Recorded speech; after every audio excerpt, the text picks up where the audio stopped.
Во бои со музика, прокурдската ХДП ја започна својата кампања со коалицијата на леви партии. Но овие не се лесни времења за втората по големина опозицијска партија во Турција.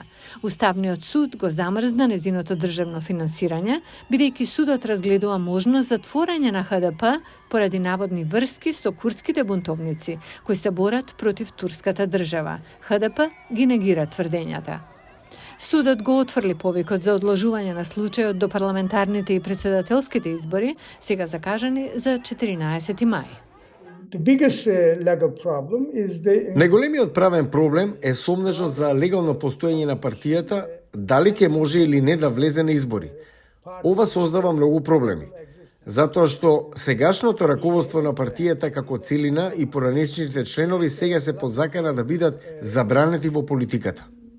Поранешниот лидер на ХДП, Салахатин Демитраш, веќе е во затвор за случај што Европскиот суд за човекови права го осуди како политички мотивиран.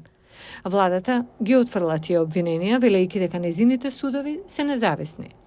ХДП е главниот ривал на партијата на Ердоган во она што се очекува да биде тесна кампања.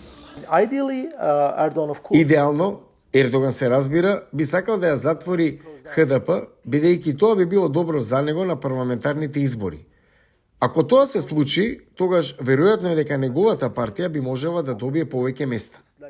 Главната опозицијска партија, ЦХП, исто така се соочува со правни проблеми.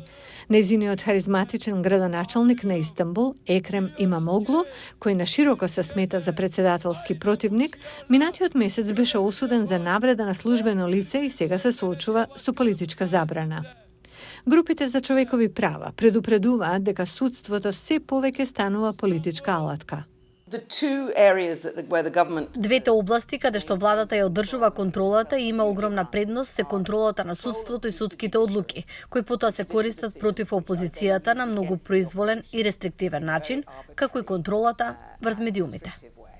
Додека Турција се бори со неконтролираната инфлација, анкетите покажуваат дека Ердоган за прв пат во 2 децении се соочува со сериозен изборен предизвик.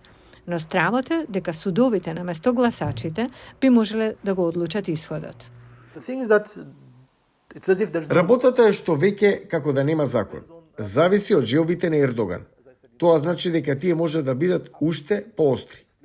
Од 1950 година Турција има слободни и фер избори, но партиите оваа година бараат изборните заштитни мерки да бидат приоритет, бидејќи анкетите покажуваат оти овие може да бидат најтесните избори во последниве децении.